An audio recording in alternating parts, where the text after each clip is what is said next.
Time. Thank you for your energy. Thank you, Reggie, for letting me jump in here.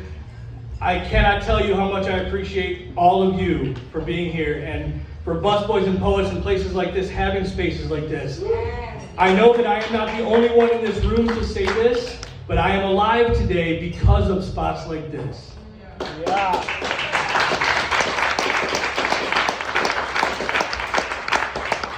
And I don't want to disappoint you. Like, I wish I could just tell y'all to step off because I'm about to burn you with the friction of my diction. But recently I've made a decision based solely on gut feeling. And it's still got my heart, mind, body, and soul reeling. So I've been hitting a wall. And this writer's block shit has got me feeling small. Because I'm supposed to be able to smith my words and craft my style. Because there for a while I thought that I needed to be heard. But maybe I just needed to hear myself think.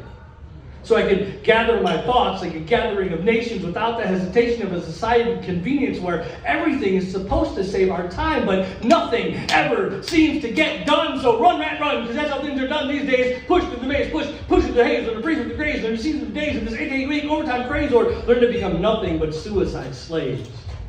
In the land of the supersized, the home of the slum, there ain't no time to grow old, because you ain't even allowed to be young. But I intend to fight fire with a sharply honed tongue. But poetry is more than poet me.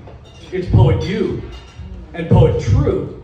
Having the courage to turn this soapbox into a platform so that we can shine the light to the shitstorm of the norm, because enlightenment has found that all this shit here, this shit ain't normal. And our rights are being blocked like a decaying bridge to true freedom, just waiting to collapse under our train of thought. So they're trying to train our thoughts by taking away from our schools music, theater, and art. Well, we sure can't fill in bubbles with number 2 pencils. Wow. Just marking the stencils for marketing status quos. And I don't know where any of this is going to go, because lately my flow has been hitting a wall. This wall stands tall, like the one that leaves people imprisoned in religion shopping malls, instead of just kicking it in the halls of karma where good deeds actually still mean something.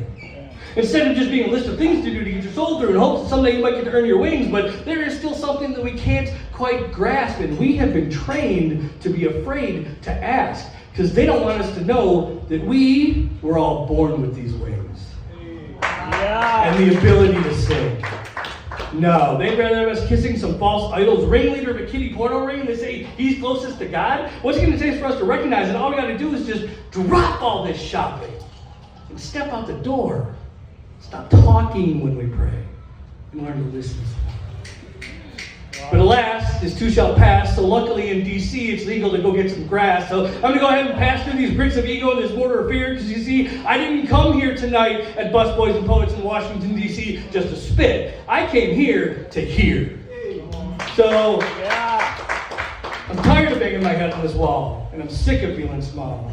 You see, I came here tonight to unblock my rights by listening to you all. Thank you for listening. Thank you for encouraging my behavior.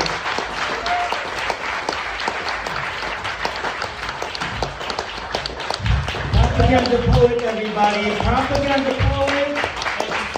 It is so nice to see a performer poet in person.